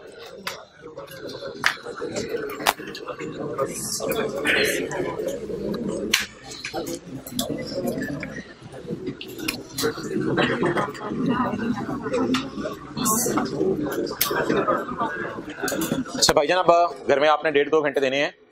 ग्लेडिएटर वाला सवाल रिवाइज करेंगे, सुबह सुबह किया था, उसको एक बार रिवाइज करना पड़ेगा। फिर पास पेपर का क्वेश्चन 16 मैं होमवर्क में भी डाल दूंगा, होमवर्क का देख लीजिएगा ताकि अगर किसी को मिस हो जाए तो मैं अभी अपलोड कर देता हूँ। पास पेपर का क्वेश्चन 16 होमवर्क में भी चला जाएगा। ग्लेडिएटर का सवाल एक बार कर लेंगे। पास पेपर क्वेश्चन 16 जिसमें सेल्स टैक्स पड़ा हुआ था वो कर लेंगे। अच्छा इफ्रिक की थ्योरी पे नजर मारनी है, वरना फिर भूल जानी है, आज ना नजर मारी तो। वारंटी के अंदर आपने जो है एग्जाम्पल 17 की थी और ये पास पेपर किया था, ये तो शायद आपको याद हो अच्छी तरीके से, इसको एक दफा में नजर ही मारनी पड़ेगी। प्रोविजन के नोट बनाने का तरीका सीखे हमने और पास पेपर ये क्वेश्चन 5 किया हमने पेज 78 के ऊपर। तो अब होमवर्क के अंदर जो आज आके सवाल बचा वो आपको यही वाला करना पड़ेगा, क्वेश्चन 5 जो भी मैंने कराया, और इसकी थ्योरी इंग्लिश पढ़ के आनी है जो सोल्यूशन में दी हुई है, और साथ ये क्वेश्चन 16 करना पड़ेगा पास पेपर का। एक सवाल मैं आपको आज और दे रहा हूँ, वो सवाल मैं यूट्यूब के ऊपर उसकी वीडियो शेयर कर रहा हूँ, ऑनलाइन में मैं 4 वीडियोस शेयर कर रहा हूँ, लेकिन वो 4 वीडियोस आपने आज नहीं देखनी, जब जब मैं कहूँगा तब देखनी है। ऑनलाइन में 4 वीडियोस हैं, यूट्यूब पे भी 4 वीडियोस हैं, उनमें से सिर्फ आपने एक वीडियो आज देखनी है, पास्ट पेपर का क्वेश्चन 18। पहले खुद ट्राई कीजिएगा, फिर उसके बाद यूट्यूब के ऊपर वीडियो इंशाल्लाह शाम तक अपलोड हो जाएगी, वहां से देखिएगा। ऑनलाइन वाले 4 पास्ट पेपर की वीडियोस अपलोड करने लगा हूं, चारों नहीं देखनी, सिर्फ पास्ट पेपर का क्वेश्चन 8 फिलहाल देखना है आज।